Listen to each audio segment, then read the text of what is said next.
Morning, everyone. Morning. Welcome to our October 24th, 2023 Madison County Fiscal Court meeting at 9:30 a.m. This is a regular scheduled meeting here at 239 West Main Street, Richmond, Kentucky. I do want to thank the City of Richmond, Mayor Blythe, and the commissioners for allowing us to use their space while our courthouse is under renovation. At this time, I'd like to call this meeting to order. Clerk Barger, if you will, please call the roll. Master Combs? Here. Master Lockmiller? Here. Master Hughes? Here. Master Botkin? Present. Judge Taylor? Here. At this time, I'd like to invite Pastor Sherry Green up from St. Paul, I say A&Me Church, and appreciate you being here. Good morning. Let us pray. Spirit of the living God, fall fresh on us. Father, I ask your blessings on this day for these your great people who have been called to conduct this meeting.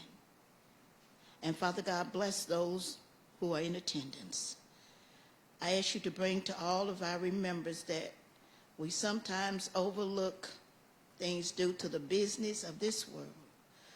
But remind us, Lord, that we are to serve as leaders in this community, city, state, and globally. Father, remind them that their leadership is to protect and respect the least of those among us. This includes our children, the elderly, the poor, the hungry, and those who have no homes, and those who are ill-minded in body, mind, and spirit. May we all be able to speak out when it's time to speak out, and listen patiently when it's time to listen. Let us always be guided by your spirit, and help us, God, in this community.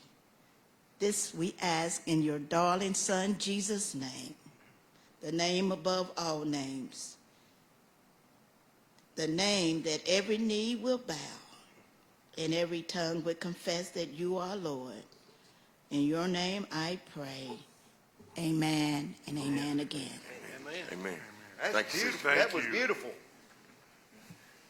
And real quick, before we go into the pledge, just a reminder that St. Paul A&Me Church is having a country ham breakfast this coming Saturday, so anybody that wants to participate. Thanks, sister. Sheriff, if you will, lead us in the pledge. I pledge allegiance to the flag of the United States of America and to the republic for which it stands, one nation, under God, indivisible, with liberty and justice for all.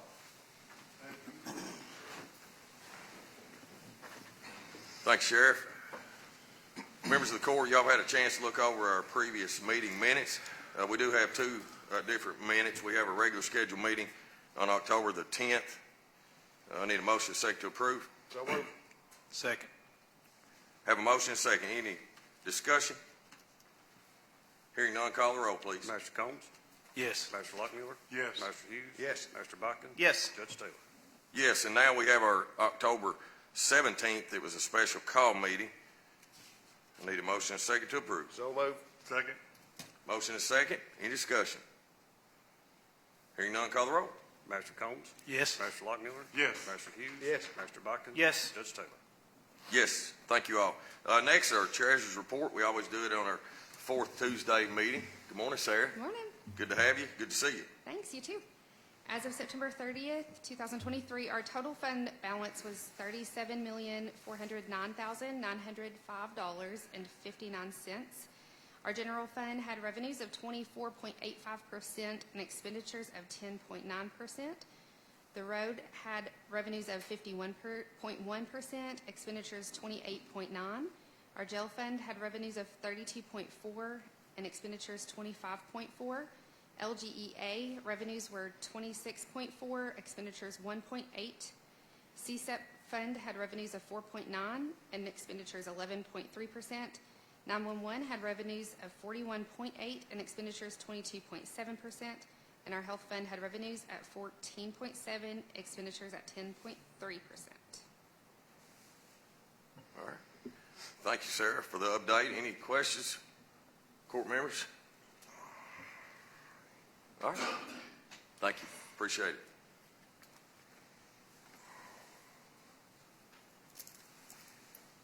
First order of business today is the first reading of ordinance 2023-15. This is a Madison County, Jackson County interlocal agreement for information technology services. Good morning, Chris. Good morning.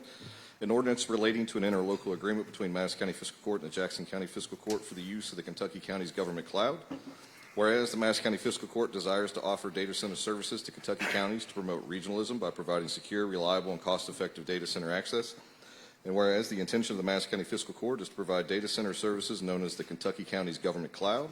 And whereas under the Interlocal Cooperation Act set forth in KRS 65.210 to 65.300, any powers, privileges, or authority capable of being executed by a local government may be exercised jointly with one or more local government entities under a cooperation agreement, allowing joint and cooperative action. And whereas the Madison County Fiscal Court has a facility that meets the specification of a Tier 3 data center by providing 99.982% availability, and whereas the Madison County Fiscal Court facility has the appropriate power requirements, cooling requirements, technological infrastructure, technical staff to operate a data center, and whereas the Madison County Fiscal Court will charge for the services at the rates listed in the bill of services signed by both entities. Now, therefore, in consideration of the premises and mutual covenants set forth herein, the parties hereto agree, each with each other as the follow. We'll just summarize this because it gets pretty lengthy. But subject to the approval of the Kentucky Department of Local Government, this agreement shall become effective on the date listed on the signature page. The agreement shall be in full force and effect after the period of 12 months, and the date listed on the signature page shall automatically be renewed for a subsequent term unless a party to this agreement provides written notice of the intent to terminate at least 60 days prior to. And then it goes into the definitions, things like time to repair, what's an outage, those kinds of things. Talks a little bit about maintenance notifications, how we'll notify those folks if there is an outage. Talks about the cost of those services and the bill of services that's attached. Talks about the disaster recovery that is performed and provided underneath the agreement. Talks about how the licenses are handled, and then there's a new clause in there for limitation of liability if there is a cybersecurity issue, how that is handled between the two entities. Basically, long and short of it is it becomes the cybersecurity responsibility of that county to take care of it if there is an issue, and the county would do its best to help them through that, and it talks a little bit about termination. So now, therefore, be ordained by the Fiscal Court of the County of Madison, the Commonwealth of Kentucky, that it is hereby approved to enter into an interlocal agreement for data center services between Madison County Fiscal Court and Jackson County Fiscal Court. This ordinance shall become effective on the date and second reading and adoption. Thanks, Chris. Y'all heard ordinance 2023-15. This is a first reading. I need a motion and a second to approve. So moved. Second. All right, I have a motion and a second. Any discussion? Jackson County, they done adopted this, or how's that? So Jackson County has gone through the motions once. They did it as a resolution instead of an ordinance. So they've already read it once, but they're going to take this back and redo it. This is the first time they've actually done an interlocal agreement, so they just needed some guidance. So they'll take this back as well.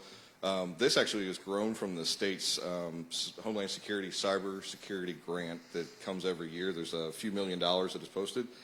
They happened to call and say, hey, would you mind if we wrote a grant to get money to move all of our services into your KCGC data center? And I said, that's a brilliant idea. I'll help you. And we gave them some documentation and quoting, and they applied and got, I think it was $46,000 for 4 years to be inside of this data center. So they're going to be able to move all of their data and services into this data center for about $45,000 a year, paid for through the grant. And then they're eligible to reapply again through the next cycle. Just for future knowledge, we've already had 3 or 4 people that applied through this year's state and local cybersecurity grant. And the state is very favorable of this project and putting it all in here because it kind of gives them a little bit, I hate to use the word control, but it allows counties that don't have the ability to provide cybersecurity tools to themselves to come somewhere where you're coming here, you know what the baseline is, they know what they're getting, and it gives CAECO, who basically funds all the cybersecurity insurance for counties, a comfort level of what is being provided, and then they kind of know the baseline, and it's way better than what they've been doing for themselves. So it's good for them, and it's good for us, which is why we do interlocal agreements. It's a win-win. It's an It's absolute great. win-win. It's a good business model Yeah. for us, for sure. And just for your all's knowledge, interlocal agreements, when we do interlocal agreements, they have to be, once we have the first reading, they've had their first reading, it'll actually go to DLG, I think, and maybe the Attorney General for approval. They have to approve those before we have a second reading. So I know we normally, excuse me, I know we normally, have a first reading today, and then our next fiscal court meeting, we'll have a second. It might not be next fiscal court because if that hadn't been approved by then, so it might be the following court. So just making you all aware of that. Yep, and this will be the second active county. Scott County was the first, and they're still on board in a lot of stuff, but they're paying full price, and then this will be the second one, and we'll get them started here shortly after all this, paperwork happens. We get it in place, they'll be on here as well. And then hopefully the next grant funding, we get another 3 or 4. It's good. Any other questions? Anything else? All right, hearing none. Thanks, Chris. Call the roll. Master Lightmiller? Yes. Master Hughes? Yes. Master Bucket? Yes. Master Combs? Yes. Judge Taylor? Yes. Thank you. Thanks, Chris. Appreciate you. Appreciate your leadership. Next, Resolution 2023-125 is the Madison County Board of Health appointment. Jill, good morning. Good morning. This is a resolution for the appointment of the Madison County Fiscal Court to the Madison County Board of Health, whereas the Madison County Fiscal Court is responsible for appointing a board member to the Madison County Health Department Board of Health, and whereas the current term for Dr. Paula Mianchi is set to expire December 31st, 2023, and whereas Dr. Mianchi has proven her capability in serving as a Board of Health member and is willing to continue to serve in this capacity, and whereas the Madison County Fiscal Court has found Dr. Paula Mianchi as fit for the position as board member of the Madison County Board of Health. Now, therefore, be it resolved that the Fiscal Court does hereby approve this resolution and authorizes the judge executive and/or his designee to execute the same on behalf of the county. Motion approved resolution 2023-125, Judge. Second. All right, have a motion and a second. Any discussion? Hearing none, call the roll. Master Hughes? Yes. Master Bucket? Yes. Master Combs? Yes. Master Lightmiller? Yes. Judge Taylor? Yes. Man. Sorry, I got to pause a minute. Sorry, Robin. She highlights stuff on my agenda to make sure that I do things properly. So I'm going to back up, Councilwoman. But after a first reading, I'm supposed to read that anybody can contact us. For any citizen that would like to make a public comment, please feel free to email the comments to comments@madisoncountyky.gov. A copy of this ordinance will be available on our website at www.madisoncountyky.us under the Transparency tab. And you can also always show up at our second reading fiscal court meeting, which we will advertise for that second reading and publicize it out to the community members. So sorry for that, Robin. I'll try to, maybe you need to change it from yellow to something else that stands out more out. All right, Jill, we're going to move on here to Resolution 2023-126. This is Madison County Board of Adjustments appointment. Yes, this is a resolution for the appointment of the Madison County Fiscal Court to the Madison County Board of Adjustments, whereas the Madison County Fiscal Court is responsible for the appointment of Madison County Board of Adjustment members, and whereas the Madison County Board of Adjustments has a vacant board member position, and whereas the Madison County Fiscal Court has found Kimberly Olds as fit for the position as Board of Adjustments members. Now, therefore, be it resolved that the Fiscal Court does hereby approve this resolution and authorizes the judge executive and/or his designee to execute the same on behalf of the county. All right, members of the court, you've heard Resolution 2023-126. So moved. Second. Have a motion and a second to approve. Any conversation, any discussion? Hearing none, call the roll. Master Bucket? Yes. Master Combs? Yes. Master Lightmiller? Yes. Master Hughes? Yes. Judge Taylor? Yes. Thank you, Jill. Next, Resolution 2023-127. This is Madison County Detention Center Contractual Medical Services Agreement, Addendum Number 1. Good morning, Steve.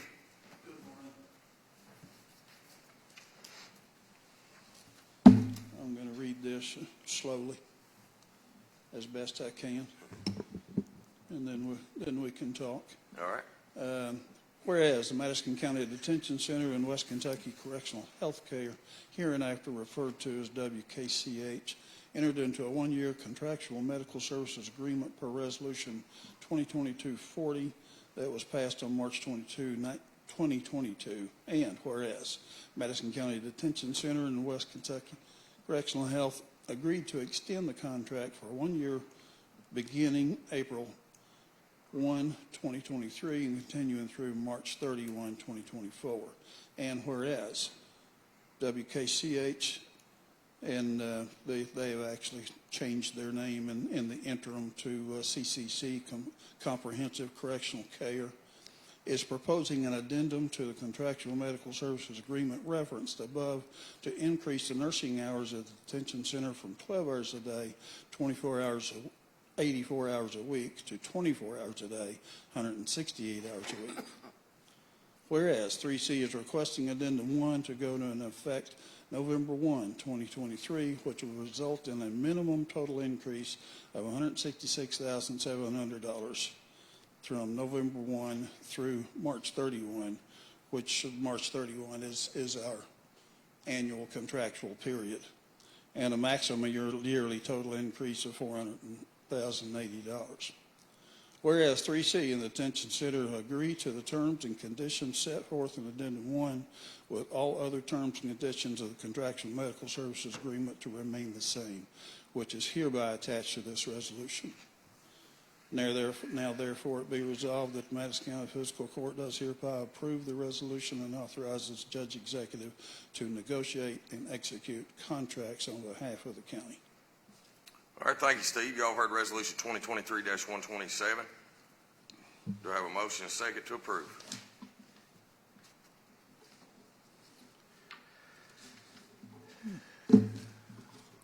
Judge, I would like to, if there's questions, and I'm sure there'll be some, I would like to introduce Blake Wiseman. Blake is the president of CCC, or West Kentucky Health, who is our contracted medical services provider at the time. Yeah, I was going to introduce him, but I need to get a motion in a second. So that we can get to discussion, Judge, motion to approve. All right, do I have a second? All right, I have a motion and a second. So now we can open up for discussion. Okay. And we do have Blake Wiseman here from 3C Medical Providers, and so I'll open it up for any conversation or discussion.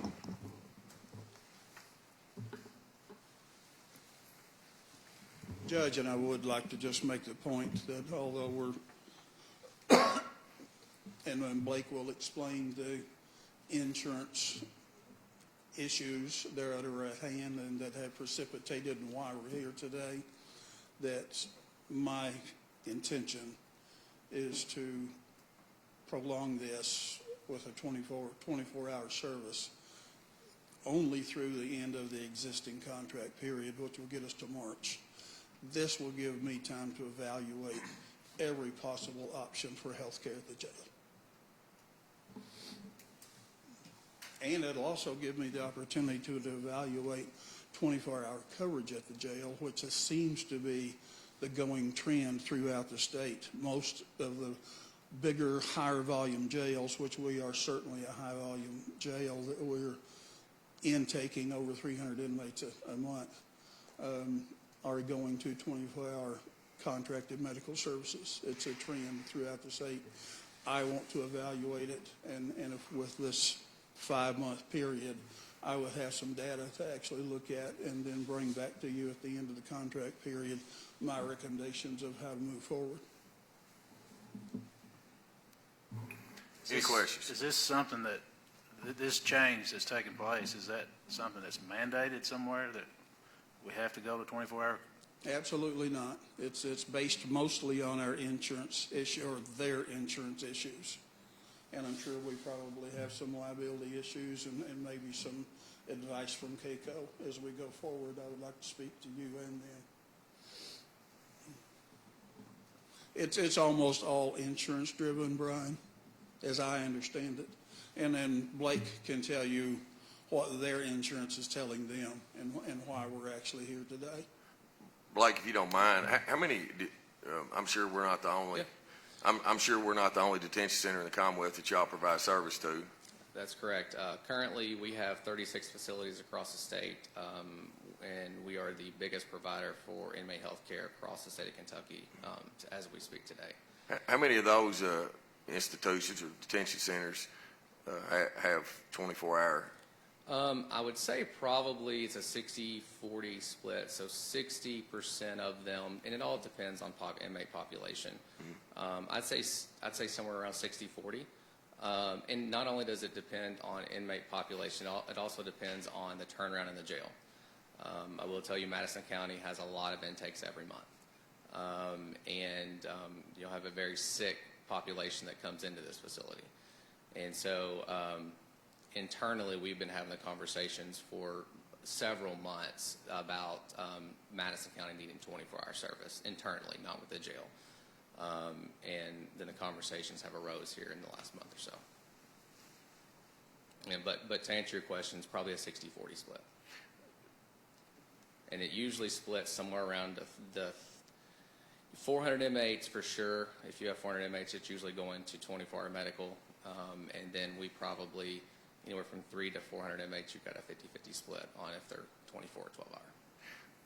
So we're more of the 300 In-house. in-house.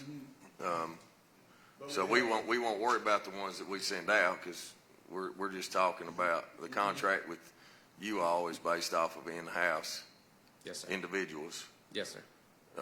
And so a question I have is what would be a number of inmates that you all would be comfortable with in our jail to stay a 12-hour service? So that's a hard question to answer, I'll tell you. Across the state, every jail is different. Just as I told you that when you have 400 inmates or more, it's a 50-50 split, kind of the 3 of the 400, but usually when you have 400 or more, it's 24-hour nursing. We have a couple facilities over that work on 12-hour nursing.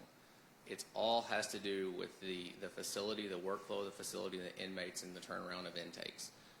Madison County is a very high volume when it comes to intakes. And when you say intakes, that's people coming into our jail, not people that are coming to see your medical staff. That's correct, because every intake has to be assessed within so many days for a history and physical, and if they're flagged on intake for anything, they're seen as well. So it's not the same 300 inmates in the jail at all times, as we all know. It is a rapid turnover. There's a couple other counties that are same size, that have the same issues when it comes to intakes and rapid turnover in the jail, because every one of those inmates has to be seen by a medical provider within so many days. To answer your question on the 12-hour, how many inmates, right now, that would be a question that I would have to defer to my insurance provider. They are mandating this change for us to continue services at Madison County. But that is something that we could talk to them about, once the change happens, if it happens. But we can have that discussion. So obviously with y'all's request letter, I'll say, you all have basically given us till November 1st. I mean, you've basically given us till November 1st. I know it says in here that we need to act today, but I can, with 24 hours notice, call a special call meeting if we don't act today. I mean, so I take it that as long as we act, if we're going to move forward by November 1st, you all would still want to stay here. Well, I would be willing to work with the court any way I could, first and foremost. But for me to staff it at 24 hours by November 1st, I would need to know now to be able to get that staff in place, to have them in place on the 1st. Because the way if I understand our agreement correctly,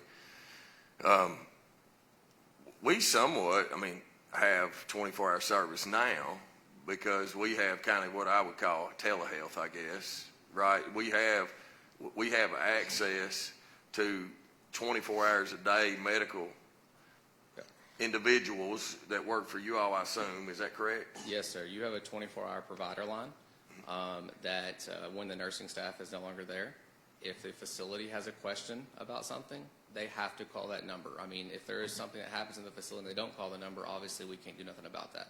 But there is a 24-hour call line that our correctional providers, so when I say providers, nurse practitioner, physician, my business partner, that all man that phone. If there is something that comes up throughout the nighttime hours, they can call that number and get medical advice and support. But you have to call the number to get that, obviously. Do we utilize that, Steve? Yes. Do we utilize that the way that I guess it's meant to be utilized?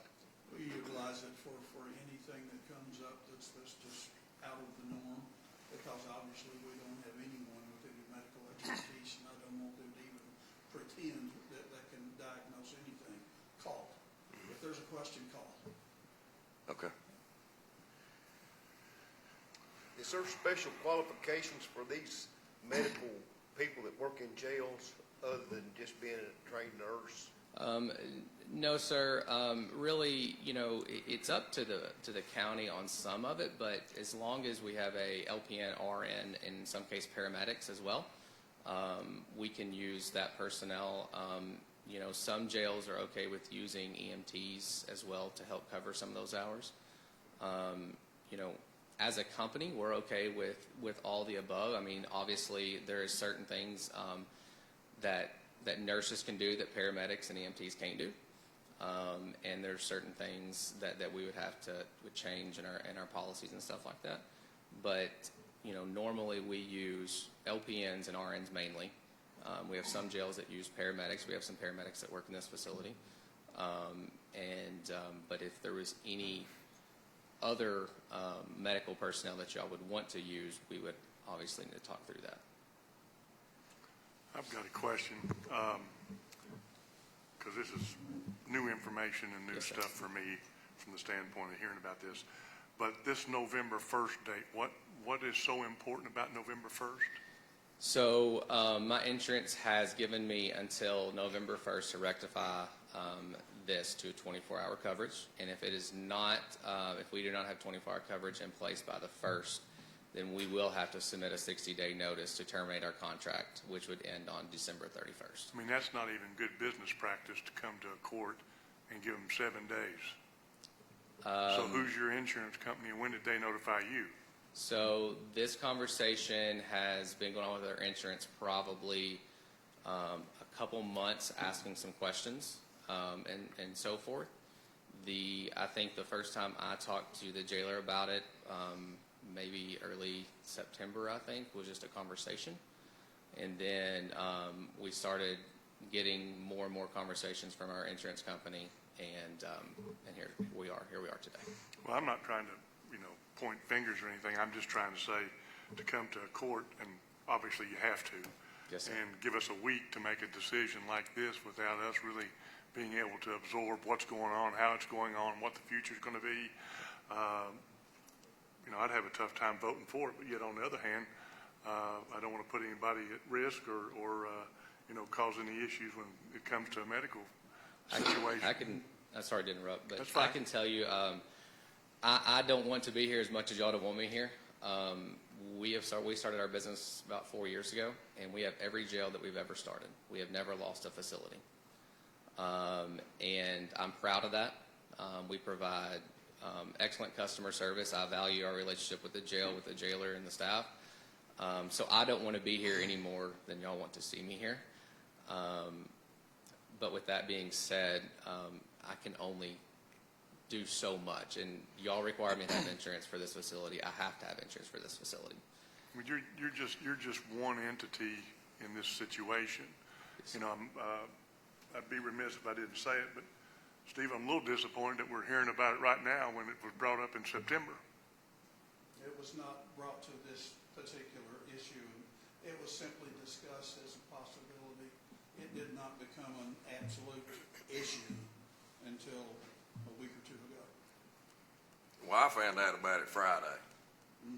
I mean, you brought this to my office on Friday with a little note. So that's the first I'd heard of it. And I found out about it absolutely that they had been pushed into a corner and given dates. I knew about it maybe the day before that. I know insurance rates, they're based on, usage.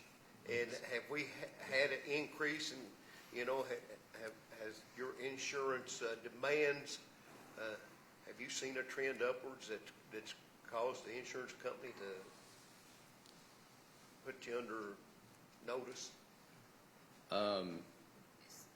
So, just to be clear. Yeah. Your question's just in general, has he seen an increase in the insurance? We can't talk about anything specific as it relates to Madison County Detention Center that's in litigation or has pending litigation present. Okay. So does that mean that I can't ask, in the contract it states that we are billed $45 an hour for excess of 84 hours per week? I wanted to know how many hours above the 84 hours a week are we being billed for? No, that's fine, because that's a pure, I'm talking about any issues or any situations arisen in the jail that's resulted in litigation or pending litigation present for maybe potential insurance claims. Can't be discussed in open court. Sure. But I don't mind at all to answer your question, sir.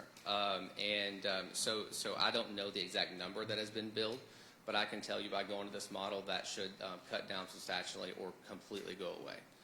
The reason that there is overage hours that has been billed to Madison County is because that the demand of the facility is more than 12 hours a day, and that is causing our nursing staff to stay over than their allotted time and contractual hours of their shift.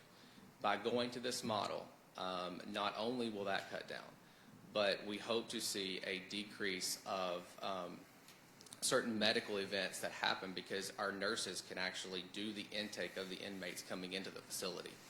They can actually screen those personnel before they're admitted. Admitted's the wrong word. Before they're brought in that facility, and a lot of those problems will stop at the door. And so your outside medical costs that happen outside of the facility should go down. With every 24-hour nursing model we have, the outside medical costs per ratio is always less than on a 12-hour daily, coverage, because you have more coverage there around the clock. So in a sense, you're saying that somebody comes in and they've got some condition that if they were taken into the jail would, within a short time, have to be sent out for hospital care, that this will stop that. I don't want to use the word stop, but it should cut down drastically on that. And by having a medical personnel doing that intake, they are going to do a full assessment on that inmate before they are brought into that facility. And if they deem that they shouldn't be in the jail in their current condition, they'll turn them away. Is that correct? They will usually send them to the ER for clearance. The only reason I'm asking about By that, I want to make clarification. By the arresting agency? By the arresting agency, whoever brings it in, yes. We will not accept them at the jail until they've been cleared. So how much of that goes on now during the 12 hours that you are providing medical service? I mean, I don't have specifics, but if a nurse is doing the intake, then if they do not feel comfortable with that inmate coming in, they will deny them and send them to get clearance. Do you all keep that data? Do y'all collect that data? We can get some data on Steve, top of do that. y'all collect that data of how many that is that you turn away Yes. due to medical? Do you have that information? I don't have that with me, no. Yeah. I can provide it to you. Something else of this period of adjustment and trial, if for lack of a better word, is something I think that we would see a dramatic difference in is our ER visits, which not only cost us a lot of money, it costs us a lot of overtime because we have to send a deputy with them. With 24-hour coverage, I would hope that those visits would drastically go down. And as I said, we do see a reduction in outside medical bills. Do you have a hard time finding help like everyone else? Yes, sir, but I'm proud to say over the 36 facilities that we have never missed a nursing shift one. All of our employees are internal. We do not use any staffing agencies either. We do not intend to start that now. But yes, finding help is an issue. You have, it is an issue, but so far we have been able to overcome. Tom, I cut you off for a minute ago. I'm sorry, you were going to ask another question. Well, yes, and I still am searching for a number of the hours billed above 84 hours a week. Steve, do you know that, or Tom, do you know that, what that number of hours that the county is billed above 84 hours is? And I'm getting for that for a reason. I want to know what the number is at $45 an hour versus 6 months at $200,000 an hour. Mm-hmm. I'm trying to weigh that out to see if that's a plus or minus. Is that? I would have to go to Sherry, our accounting person, to find that for you, Tom. I can get that pretty quickly if you don't mind me using my phone. I don't mind at all. I really want to know that. Well, if you don't mind, because this is being recorded, if you don't mind, we'll finish some conversations, and then once we move on in our agenda, if you don't mind to find that out, and then you can come back up and give us the answer. Absolutely. Here in a few minutes. The other question that I had was that basically in your letter to Steve there, you addressed that the part for this was because of inmate population and severity of the medical issues. Okay, so my question is that as I read through the contract and have read through it before, I don't see any place where there's an out for that. And what I mean is that if inmate population is one of the big driving factors, and we have prisoners out now, and we've just, of course, you don't know this, but we just had a meeting and discussed an option of sending out potentially another 100 prisoners. Mm-hmm. Where's the break point where that, well, we can reduce the cost now? So we don't. One of the things when we started is I did not want to do unnecessary costs of facilities for inmate population. If you had 200 inmates or 250 inmates, as long as your nursing care stayed the same, we didn't care. As far as if you drop your population, is there a scenario where the nursing could drop back down to 12 hours? Yes, there is. That will be insurance driven. I will have to make sure that is good with our carrier. And so I will ask those questions. I will do my due diligence on that for the county. I can tell you from this point right now, for me to continue services, that is not an option in the immediate future. As far as immediate out, I'm not using that as an immediate out from this contract. If it comes to that, either party has a 60-day notice regardless of any sort. I mean, the jail could come to me today and give a 60-day notice for no reason. But I'm not using that for my out. I think the inmate population and the severity of the inmates that come in your facility is a reason that has led to some of the decisions that have been made by the carrier. If that answers your question. Yeah, it does. The question, it's not a question, it's not your fault, it's not your fault, but I wish the insurance carrier was here, because you can bet they know exactly what the number is. The information that I'd like to have, they know exactly what it is. Yes. That's not your fault. But I don't know why prior to the requests like this, that information, that it's not a known for you all to gather that information and bring that to us. I didn't know it was a question until now. I'd happily provide any information I can, and best that comes up. This is a $400,000 a year request, is what this is. With a gun to the head. Mm-hmm. And I don't like it. and for not having data. I mean, if I'm going to go to somebody and I'm going to ask them questions, I'm going to collect that data. I mean, we collect data every day in county government to know, and so we can let the citizens know what we're doing, what we're spending money on. I mean, I don't see this being any different. Did y'all have any? I've got another question for Blake. Do y'all have any questions?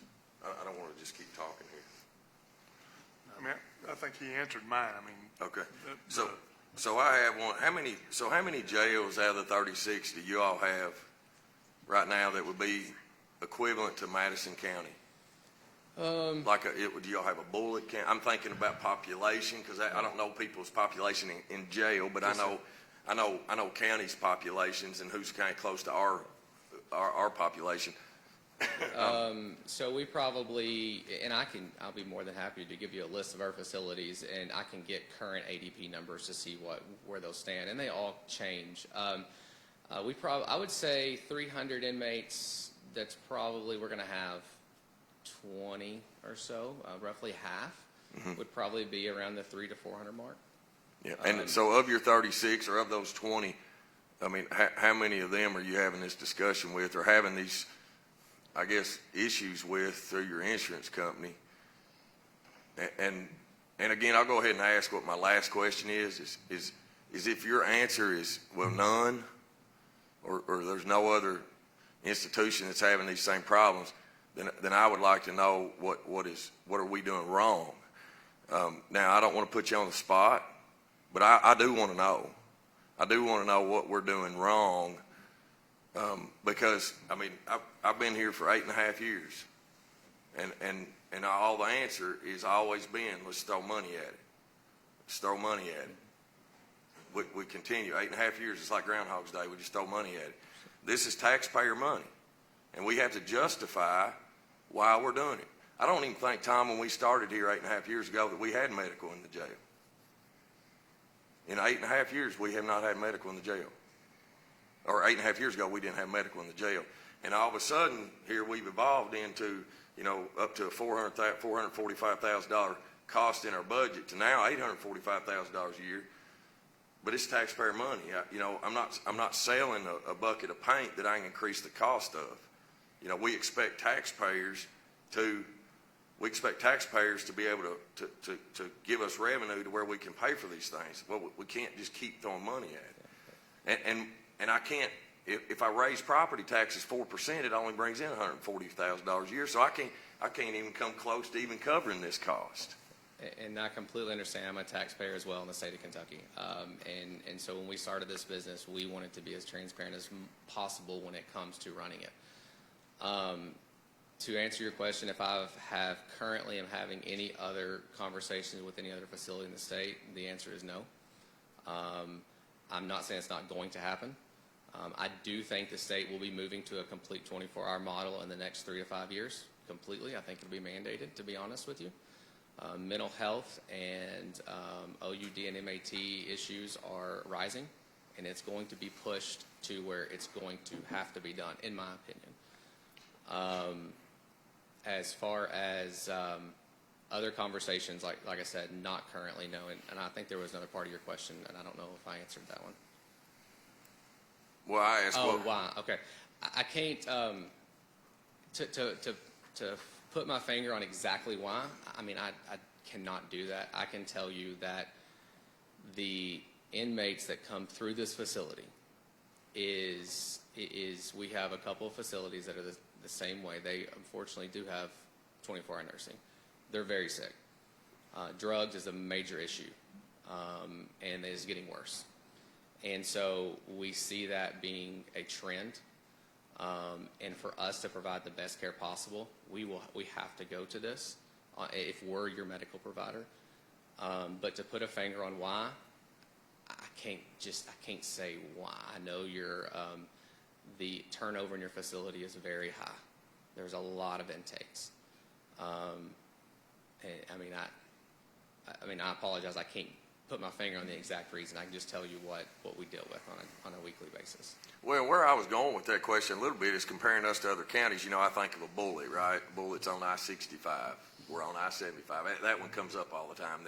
Probably Madison County, because we're on I-75, that we get a little bit more than somebody else. But a Bullitt County's on I-65, right, just south of Louisville, right? We're south of Lexington. You got a Kenton, Campbell, and Boone, right? They're right on I-75, just south of Cincinnati.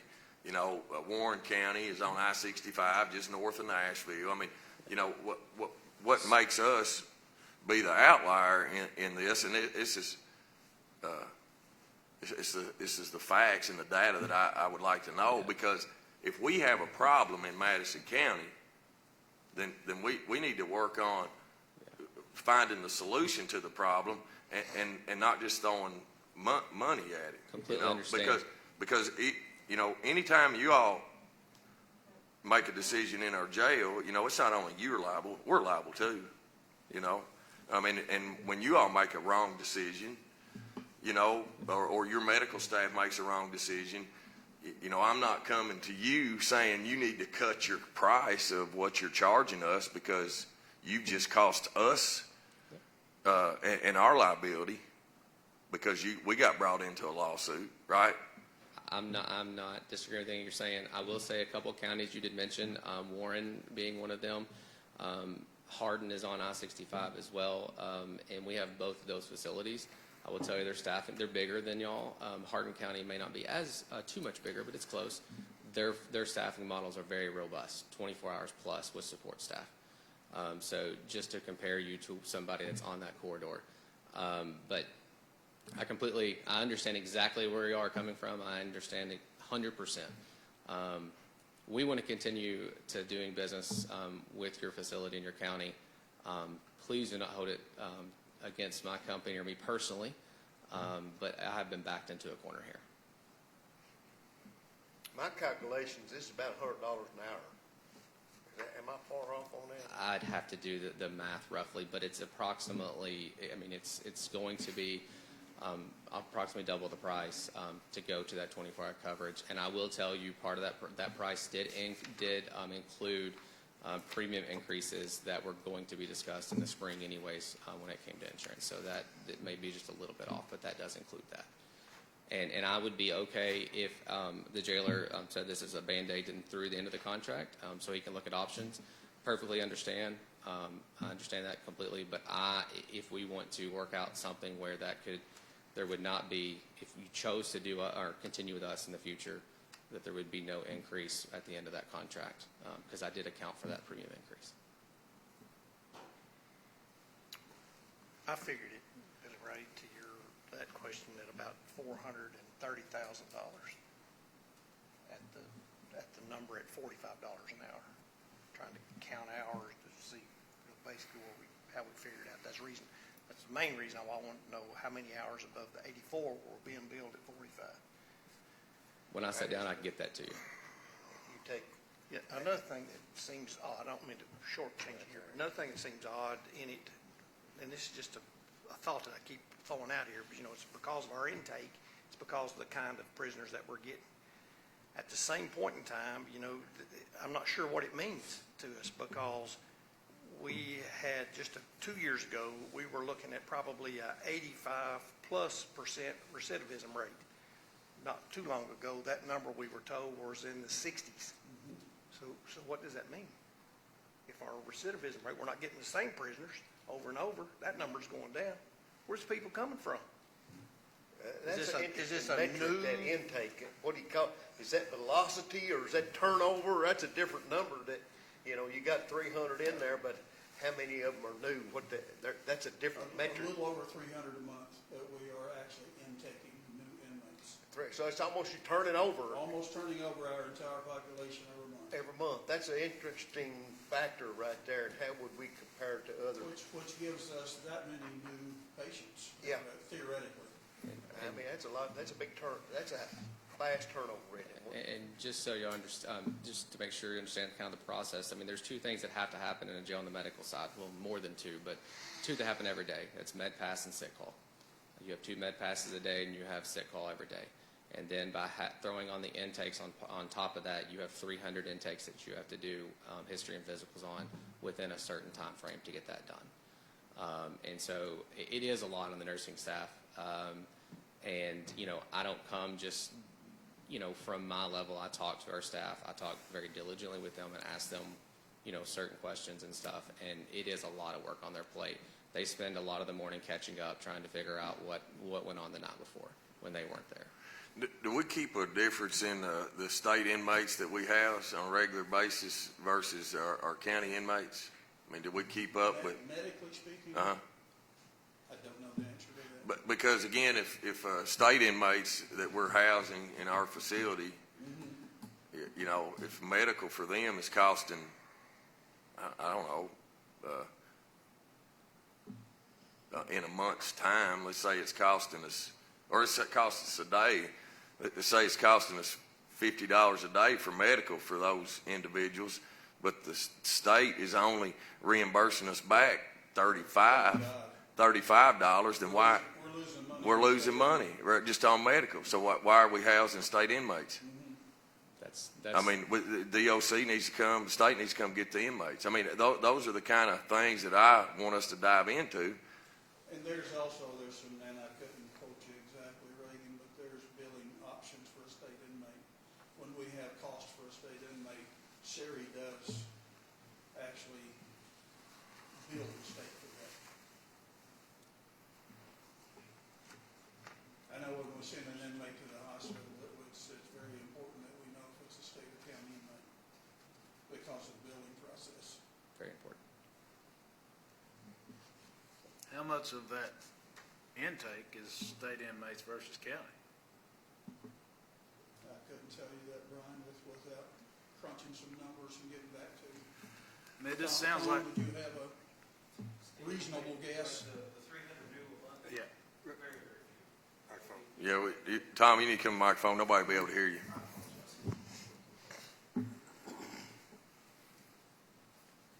Of those intakes, the question was, state inmates, very few. Most of the ones we're getting were already in custody, go to court, get sentenced, become state inmates, and go back out relatively quickly as soon as the state will take them. But that goes towards that 300 number. Is that, No, they're already in jail, most of them, almost all of them. I don't have a but specific number. at some point in time, they came to jail and they were counted as that 300. Right. Yes.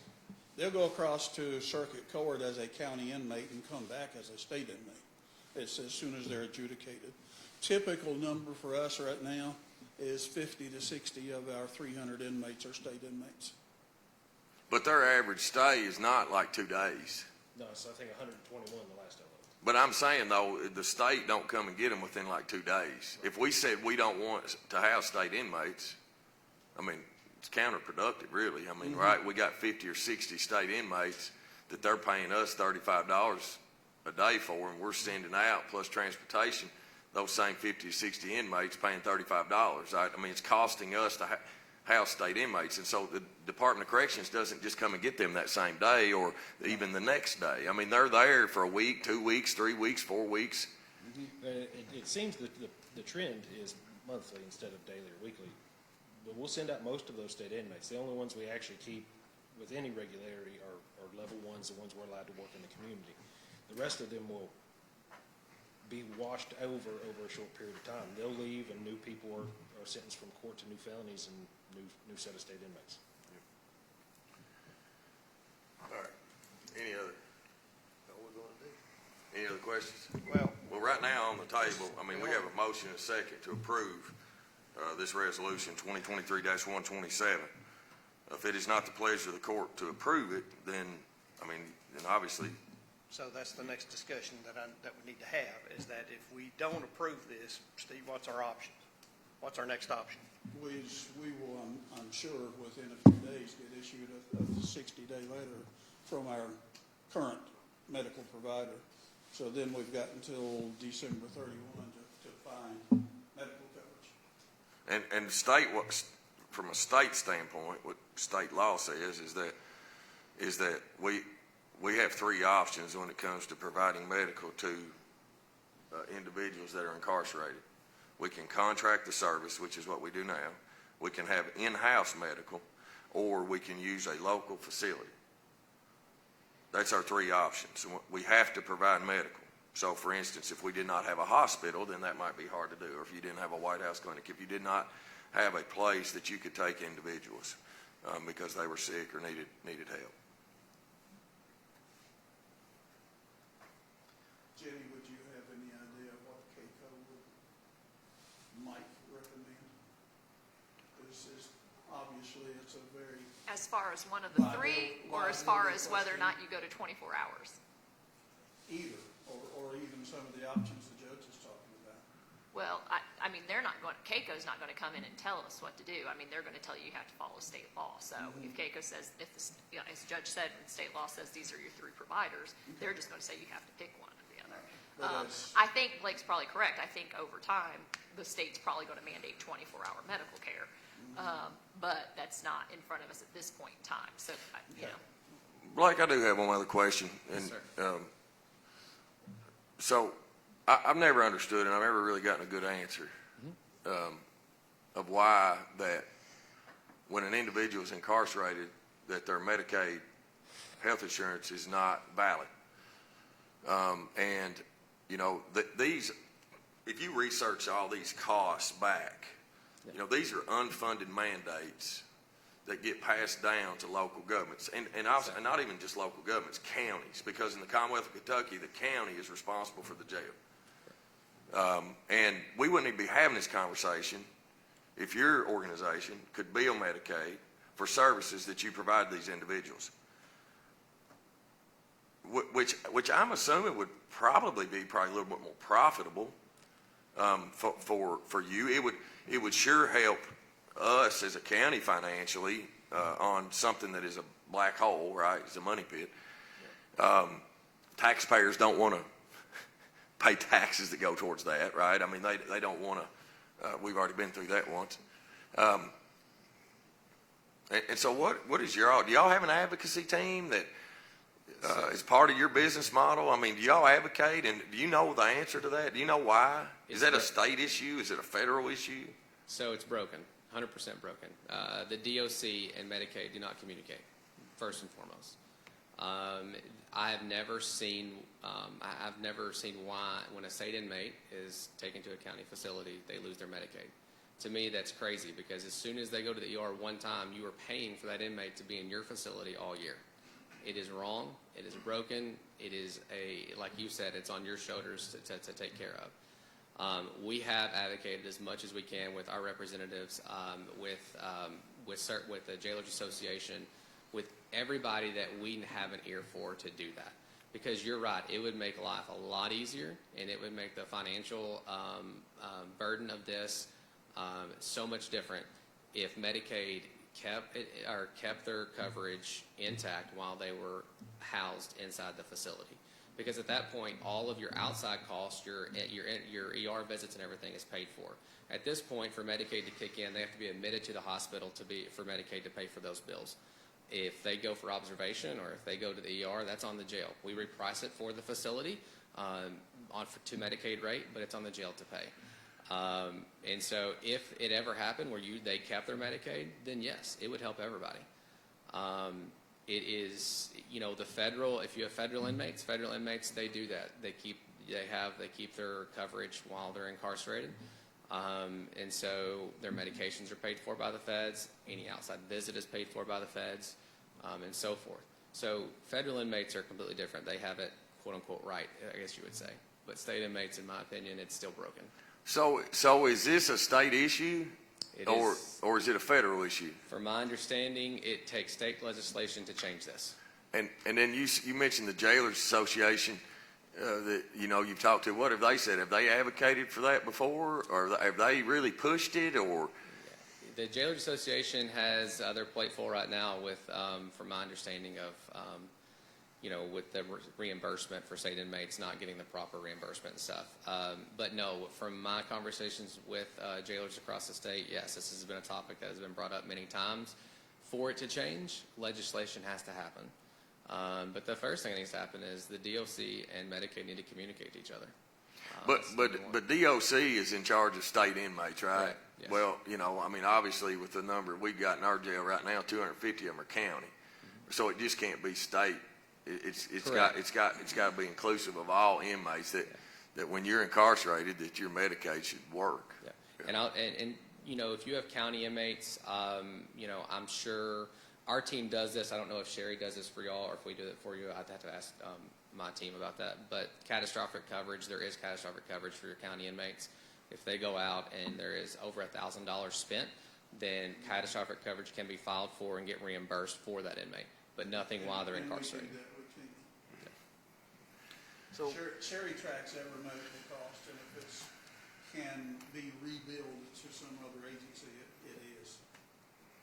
But I will say this: in the event that y'all do not approve this and y'all look for other options, we will do whatever we can to make sure the handoff of care is appropriate and go above and beyond, if that is in fact the decision y'all make. And I do apologize. This has come to what it has come. I wish I could deliver other news.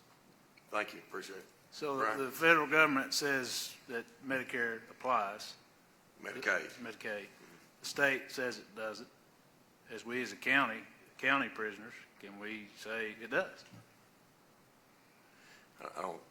I mean, the state is basically telling us this is your problem, and you're going to run a hospital, and you're going to deal with it.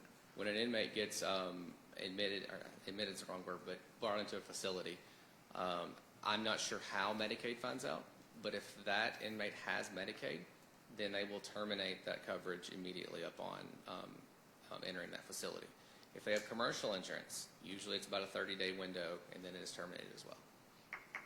I don't know where they get the information. I don't know if it's a universal database or not. Well, you said it all when you said it was broken. It is broken, yes, sir. Well, so is the county, for that matter. Yeah. unfortunately,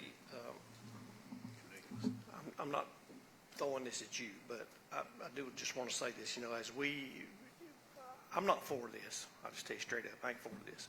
But by approving it, it gives us 6 months to do some serious research to find out what we have to do.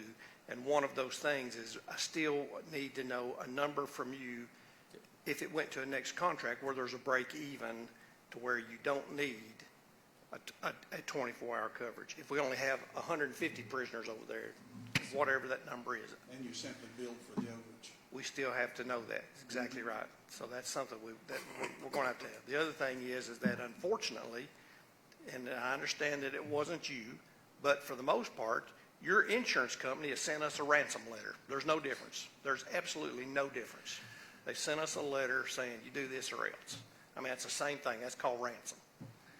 I don't like that. I don't like that we're going to have to vote on this, that we've been put in this spot to vote on it. But we've got liability issues over there that the county's going to be responsible for that we're still going to have to get stuck with one way or the other.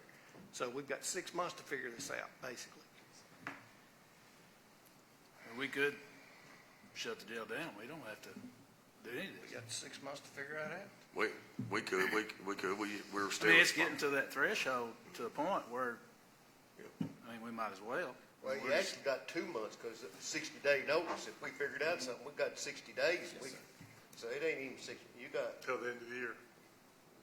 you know, Then you get another insurance company? And so we always are looking at the market. I'll tell you that the correctional health care insurance, the carriers out there, has diminished some since COVID because of the amount of payouts that's happened over the last couple of years. And I'll tell you, insurance premiums are going up across the board. And that's something, you know, if we stay where we were staying at right now at 12 hours and I was able to continue that, then there would be a conversation this spring of the price increasing. And it's not because of my company and claims or anything like that. It's because that the carriers have diminished significantly. And but we are always looking, yes, sir, to tell you truthfully. We are always looking. Brian, you bring up a good point about, you know, closing the jail. Do the court like for me to look at those options? I mean, we are responsible by law to be responsible for our inmates. It doesn't mean we have to house them and we have to run a jail. We would just have to transport them and pay for them in another facility. And so, I mean, would that be something that the court would like for me to I mean, if it's, look at? yeah, absolutely. If it's cost effective, if we've crossed the threshold of where we're paying more to have a jail than what we can spend to send them out of here, then absolutely. I mean, what's the point? I mean, we're telling our taxpayers we're just going to have this jail just because we want to have a jail. We don't want it. I mean, I hope the state, through the task force, will do something to change this situation because this is a broken system. It doesn't work. It's never worked. And it's not fair for counties. It should be at the ALC level. I mean, they're the ones that put them in there. Let them pay for them. I couldn't agree more, Brian. And to Steve and Tom, it sounds like, I know it sounds like you're getting beat up. That's not what's going on here because I deeply respect both of you. But this is a huge problem that, unfortunately, is on us because we're the people that set the budget and approve the finances. Yes. And it's not your problem. No. It becomes our problem to pay It's for it. by statute, it's the fiscal court's responsibility. And that is broken in itself. Yes. No, I hope this jail reform is going on now. And honestly, I didn't get to listen to their meeting yesterday. I don't know what they discussed, but I hope they find answers. I do too. I really do. So if we don't pass this, approve this, we've got 60 days out of the current situation. And we also have the option at some juncture, once that's over with, to go to a local medical facility to send our inmates / patients to either White Clinic or the hospital or somewhere, right? So We have those three things you said were mandated? yeah, so this is the way I think it plays out in our mind. If we don't approve this, I mean, basically right now we're approving this addendum basically through March 31st. And the way that I understand is our contract with them goes until March 31st, which there's basically going to be a 60-day out. So we really got November. We really would have November, December, and January to put out an RFP if we so choose in trying to find a different provider.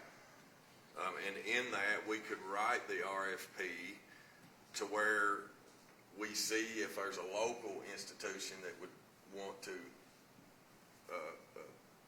approve that partnership, or if it's contractual, or, you know, if in the meantime, we look for opportunities where we do it in-house. So that's what I see. If we don't approve this today, then I think that we're going to have to put out an RFP for contractual to see if there is another provider that would bid on it. And then that would give us a year, because nobody's going to come in here and do a contract for 2 months, 3 months. They're going to want at least probably a year, and maybe even longer. I don't know. And my fear is because we are an outlier by what Blake has described today from other counties, is there another provider that is going to be willing to bid on our RFP, especially when they call 3Cs and ask them what their experience has been in our jail? I would assume that 3Cs is going to be truthful, and we don't know what necessarily that truth is, but if what's going on in our jail is what I think, that they're probably not going to give a very good recommendation to a potential other provider. Now, that's total speculation on Reagan Taylor's part. So that's how I see this plays out. We can approve today to spend $166,000 extra on top of this contract through March the 31st. And in the meantime, we get to work on collecting and finding out data that I think we should already have and should have been part of this presentation today. I think that scenario you just gave is the most pragmatic and practical, rather than trying to drive down a stake and put ourselves into a frantic mode. Basically, it gives us 4 months. Yeah. Because even if we approve this for 6 months, that's not to say that Mr. Wiseman's company won't send us a letter at 60 days out saying they're canceling. So we got 4 months basically to do something. I don't think we have any choice other than to cover ourselves from the liability factor of it. I mean, we're over a barrel. We ain't choice. That's my opinion, strictly. Don't like it. That's it. Nobody likes it. All right, so we have a motion and a second to approve Resolution 2023-127. Is there any other discussion? Just one more thing I want to say, Mr. Wiseman. Thank you for coming today. I realize you've taken all the heat for what may not be your doings, but thank you for at least coming today and be willing to stand up and tell us your side of it, because that's important to us. We appreciate it. And I'll hang around. I'll send a quick message to get those hours. I know it's something you're wanting, and I'll hang around and get that for you before I leave. And I appreciate the court, and if there's anything I can do, I'd be more than happy to do it. Again, value my relationship with Jailer Tussey and Tom. They've always been very welcoming to us. We don't want to leave, and hopefully, things will, or may come back to a scenario where we don't have to do 24 hours in March. Those are questions that I will continue to ask. If your population drops down, I will make those phone calls, and if it happens before March 31st, I will make that phone call prior, and hopefully I can come in here in 3 months and say, hey, we can drop back down to this, and to save the county some money. And those are conversations that I will actively have. Thank you. And Blake, I'd like to get your contact information, so I'd love to be able to call you, maybe Absolutely. set up a meeting for you and I to sit down and have some conversation, okay? Yes, sir. All right, any more discussion? We do have a motion and a second to approve this. Call the roll. Master Combs? Yes. Master Lockmiller? Yes. Master Hughes? Yes. Master Bachman? Reluctantly, yes. Judge Taylor? Yes.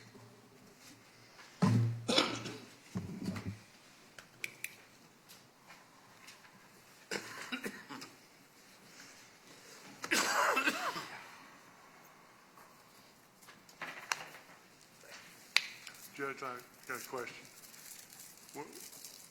We can the court assume that through your leadership that we will jump on this now and start looking at options? Yes. Okay. Next is Resolution 2023-128. This is Big Hill Avenue Monopole Tower Lease Agreement. A resolution approving a lease agreement between Madison County Fiscal Court and Wallingford Media Company for the monopole at Big Hill Avenue, Richmond, Kentucky. Whereas Madison County Fiscal Court and Wallingford Media Company wish to enter into a lease agreement for the lease of tower and ground space on the monopole located at 358 Big Hill Avenue, Richmond, Kentucky. And whereas the space will be utilized for the purpose of various broadcast, video, and microwave antennas, and whereas both parties agree to the terms and conditions set forth in the agreement. Now therefore be it resolved that the Fiscal Court does hereby approve this resolution and authorizes the Judge Executive and/or his designee to negotiate and execute contracts on behalf of the county. Y'all have heard Resolution 2023-128. What's the pleasure of the court? Motion approved. Second. Have a motion and a second. Any discussion? Where's this physically at, Judge? It sits actually directly behind Cars of Kentucky, Okay. car dealership, and Mayfield. Well, it's not Mayfield anymore. I think they just call it Kindergarten Academy now. But it sits right on their fence line, their property lines where they join. You can see it when you're coming around. When you're basically on Big Hill Avenue and you go around the sharp bend, if like you're heading out towards the bypass, you can see it standing up pretty tall. It has two providers that are on that tower site right now that we have lease agreements with. One of them is T-Mobile, the other one's AT&T. Right now, the monopole itself is about 69% full. What Kelly is wanting to do and has asked the court, what you're voting on today, would only take about 4% more, so there's still room. I think when the county, and this was previous me, I think, we used to have three providers, big providers on there, but I think it's like anything else. You got a free market, and so these bigger companies will come in and buy out smaller companies, and so you don't have as many companies that are in the cell tower business as you used to be, right? And so, we've had a hard time trying to find other lessees, and so this is a good opportunity. And Kelly and Wallingford Broadcasting, they're a local media outlet, a news outlet, and so I think it'll be something good. I thought that was where it's at. I just want to make sure. Yep. Any other questions, comments, discussion? You all have heard Resolution 2023-128, and we have a motion and a second. If no more discussion, we've already got a motion and a second. If no more discussion, call the roll.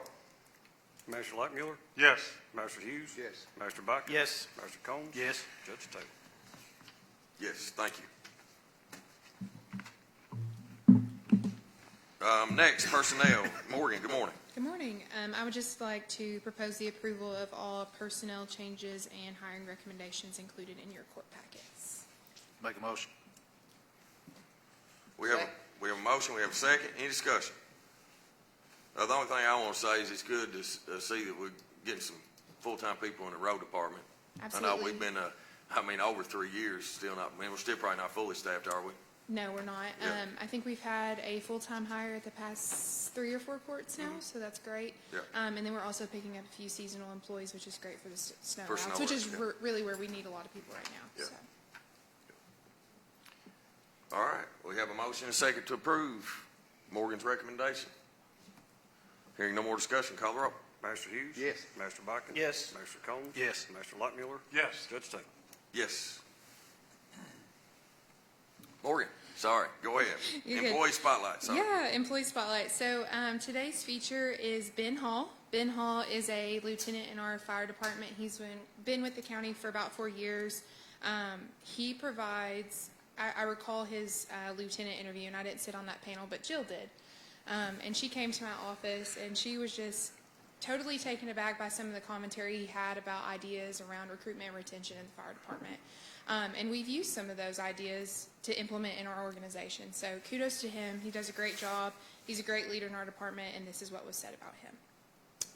Ben is a dedicated, friendly, hardworking employee. He always isn't afraid to jump in to help the team with anything they need. So thank you to Ben. We appreciate all he does, and I'm sure Chief can attest to his leadership in the department as well. That's good. I'd just like to say I've known Ben since he's been around. His wife and my wife and his mother are good friends and have been since high school. And I've known Ben his whole life. He's been friends with my kids, and I was really thrilled when the county got him to bring him on. He's a good fellow. And he's a 20.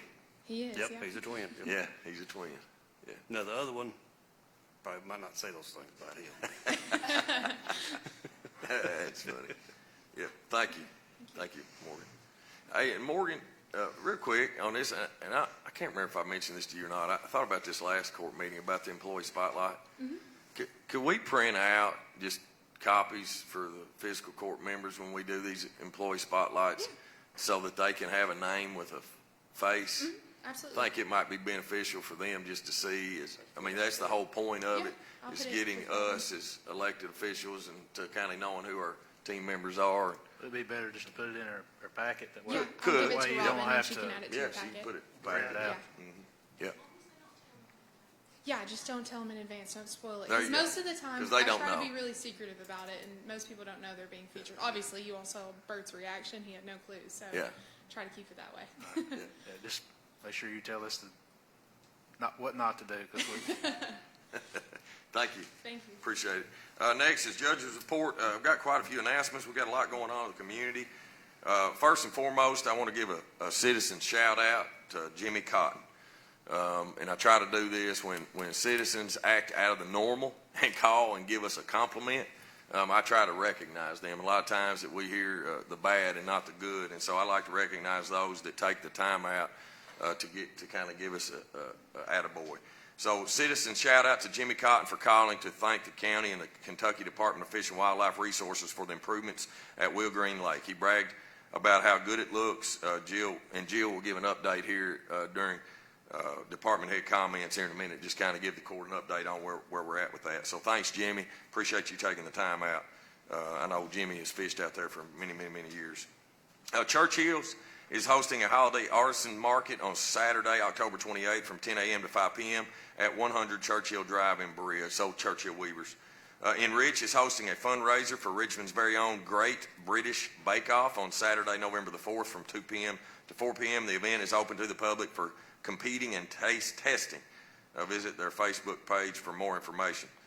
First Christian Church is hosting an artist and craft market on Friday, November 3rd from 5 p.m. to 8 p.m. and Saturday, November 4th from 8 a.m. to 2 p.m. at 412 West Main Street in Richmond. The 8th annual Officer Daniel Ellis Memorial 5K Run Walk will be on Saturday, November the 4th at 8:30 a.m. out at Whitehall State Historic Site, and also using our Madison County Whitehall Park. Visit www.runsignup.com to register. That always is a great event, and a lot of community members are there. Habitat Hoedown Dance, Barn Dance, and Chili Supper benefiting Habitat for Humanity of Madison and Clark Counties will be on Saturday, November 4th from 4 p.m. to 7 p.m. at Happiness Hills Farm in Berea. You can register online at www.hfhmcc.org/hoedown. That's a long one. NACO has launched their Operation Greenlight for a veterans campaign. Please show our veterans they are seen, appreciated, and supported by lighting your homes and buildings with green lights November 6th through the 12th. And I'm sure we've got plans to light up our courthouse annex like we did last year again. So please participate in that and showing our veterans how much they are appreciated and supported. Berea Church of God is hosting a Christmas vendor market on Saturday, November the 11th from 9 a.m. to 3 p.m. at 189 Rash Road in Berea.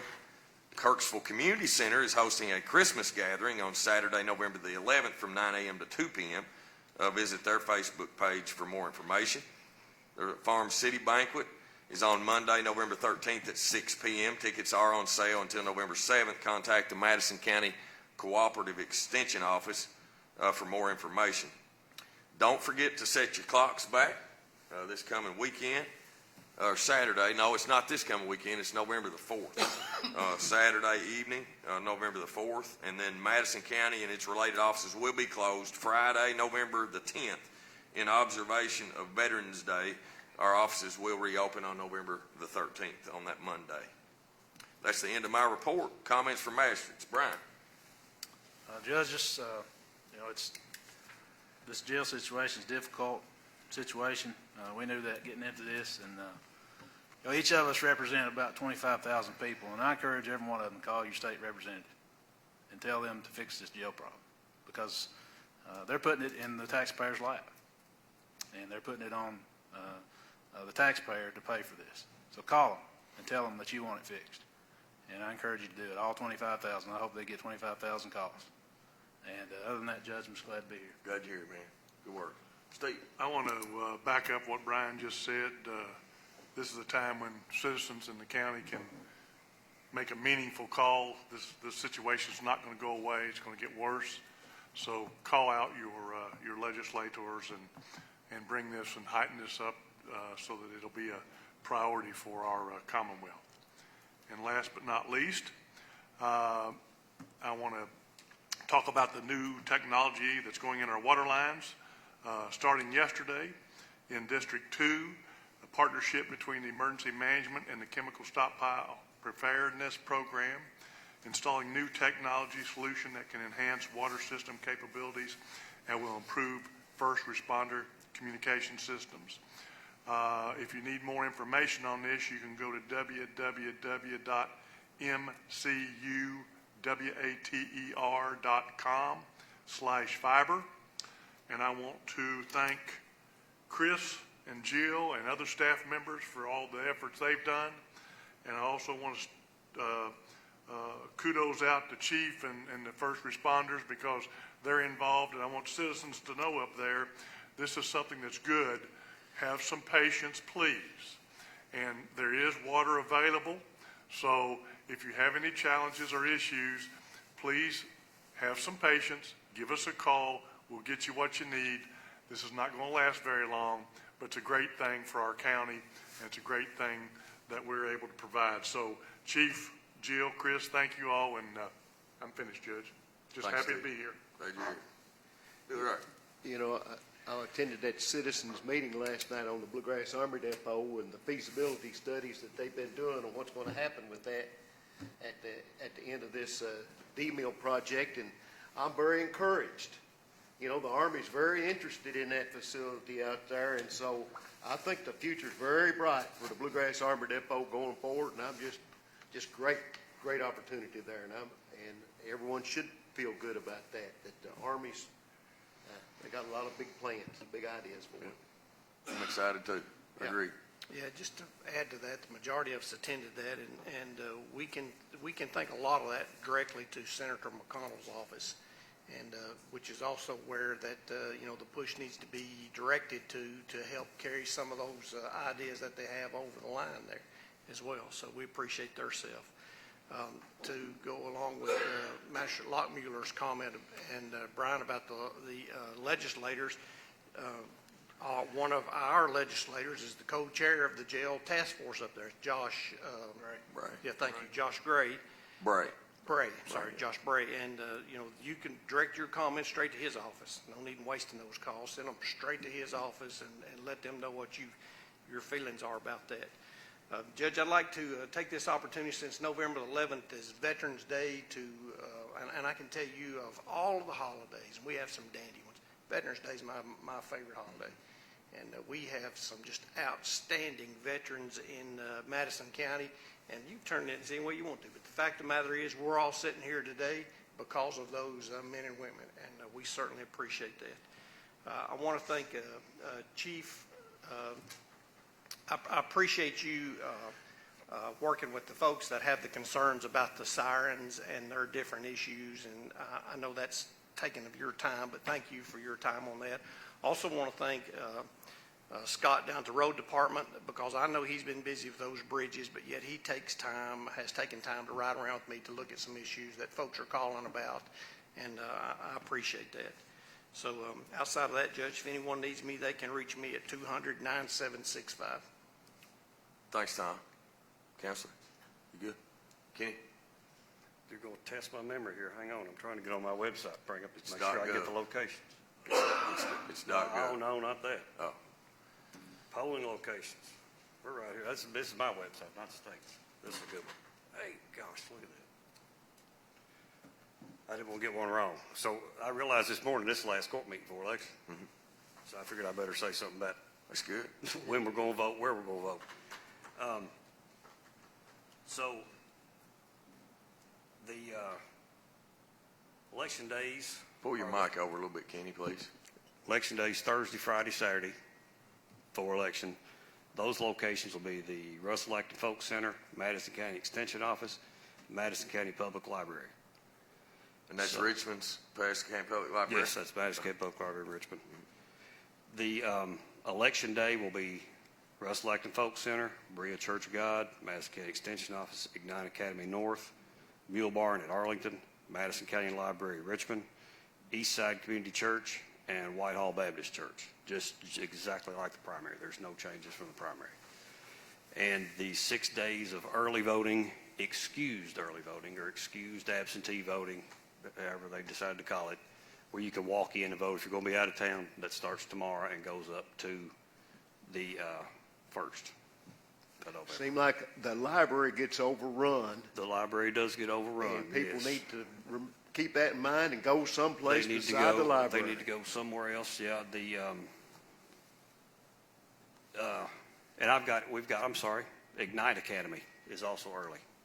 I was trying to think which one we added to relieve that pressure. So early Thursday, Friday, Saturday is Extension, Folk Center, Extension Office on Duncannon, Madison County Public Library in Richmond, and Ignite Academy next to Toyota South. North. On the bypass. North. Next to okay. next So to we Toyota have South 4 on the early bypass. votings for. Yep. Yeah. Okay. And that's, please, if you've got other means other than public transportation or hoofing it, go to the Ignite Academy and vote early or on election Ignite day. Academy now, adding that one, man, it's nice because, I mean, it's flat, it's easy parking. You walk right in. That's right. We're trying to get people to go. Other thing is on election day down in Berea, if you don't have to go to the Folk Center, if you're go to Berea Church of God, same thing. A lot more parking, flat. Yeah. Folk Center's a good place to vote, but there's just not a big parking lot. Right. So please don't. If you can go other locations, don't go to those 2 locations because they're always. And remember, crowded. you can vote anywhere now. That's right. You can vote at any of those places, whatever you're close to. Yeah. Most important thing is to go vote. Yeah. Yes, I agree completely. We're getting poll books ready right now. That's what I was doing this morning. So we're honing in. We should be done. Everything should be set and ready this afternoon. It's good. I always say if you're about 2 weeks out, if you're not ready, you're in trouble. Yeah. Yeah. It's good. Thanks, Kenny. Appreciate it. Sheriff, do you have anything else? Steve, do you have anything else? All right, moving on to comments from audience and Facebook. Do we have any? Well, first, do we have any audience? Blake, do you want to come back up now and give that answer, if you don't mind? I'm trying to make the phone call. My billing. Sorry, Blake, but yeah, people, if you're not on the mic, I'm sorry, people won't hear you. I tried to call my billing manager, and she's at the dentist right now. So I can get that information, and I can email it, and I can maybe get some contact information from the jailer to get it to you. I'd be more than happy to do that. Sure. And I have no idea what it is. I'm not sure. Yep. Thanks, Blake. Appreciate it. Appreciate you being here. Can I ask just a couple questions real quick since it's not all official? Who's it to? For you. For Blake? Just real quick. So your insurance provider is providing health insurance for the inmates in the jail, correct? Not health insurance, malpractice. Malpractice insurance. Okay, so that makes sense for the 12 hours. I just was thinking as a citizen, I wouldn't understand, if I was watching this meeting, I wouldn't understand a thing basically that was going on. It's liability insurance. Correct. Yeah. Right, it's liability insurance. So that's why adding the 24-hour coverage reduces their risk That's correct. of having an incident at the jail. Correct. It adds a medical personnel at the facility 24/7. And the other thing is, it's not going to change. It's an uncontrollable in this situation is the number of people that are coming in. That is correct. If we're a high intake jail, we're going to be a high intake jail. There's nothing we can do other than working with the court system on. That's really the long road on trying to come up with some other plan on instead of incarcerating people. But, That's correct. all right, thank you. Thanks, Blake. All right, so back to audience comments. Any other audience comments? Seeing none. Jill, do we have some Facebook comments? We do have one question on Facebook from Steve Durham. He's asking if the county offices are closed or open on Election Day, which county offices are open on Election Day, so we'll make sure he knows that. Yeah, we've closed one presidential, I think, since I've been in office. Some counties shut down and send all their people out to the polls. We've tried to have people at the polls that can do their thing, and we're still back in the office recording and taking care of the citizens.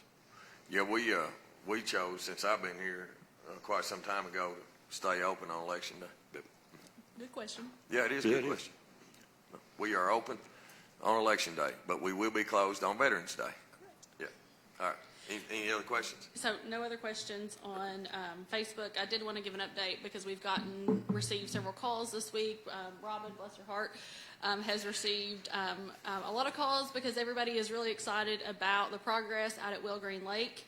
And we are excited too. It looks great out there. We're kind of rounding third and down the home stretch on that project. As the court knows, we've been able to do some additional things, and that is what we're waiting on. So they started work today on resurfacing the decking on the courtesy dock, and then they will also do the resurfacing next week on the boat slips. So obviously, for safety of our citizens and anyone who may use those facilities, while they're going through that redecking process, it will not be accessible. So be patient with us. We only got a couple more weeks until the project is complete, and then they intend to have the kayak launch installed. We'll go ahead and open it, but the kayak launch will not be installed probably until November, and then we'll celebrate in a big way and invite everybody out sometime in the spring to see the improvements and renovations that have taken place.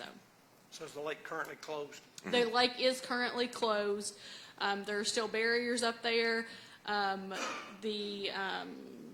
There's work being done, actively work being done. I know sometimes citizens, especially when they do not see anything happening, it makes them think, oh, that means they're done. But there is a little bit more to the project. So that is the reason the barriers are still up and the lake is still closed. Yeah, the decking on the courtesy dock was a little bit too old and brittle, I think, to open it. And so we decided this is the partnership we have, Fish and Wildlife. That's why, we talked last week or last meeting about it was our special call meeting, wasn't it? Mm-hmm. About the decking. And so we chose actually end up going with the treated decking versus any of the composite stuff, just because the price, I just couldn't get past it. It didn't make sense. But anyway, they're out there doing the labor on that. So I asked that because somebody had called me and said they were questioning because they said the barricades had been moved.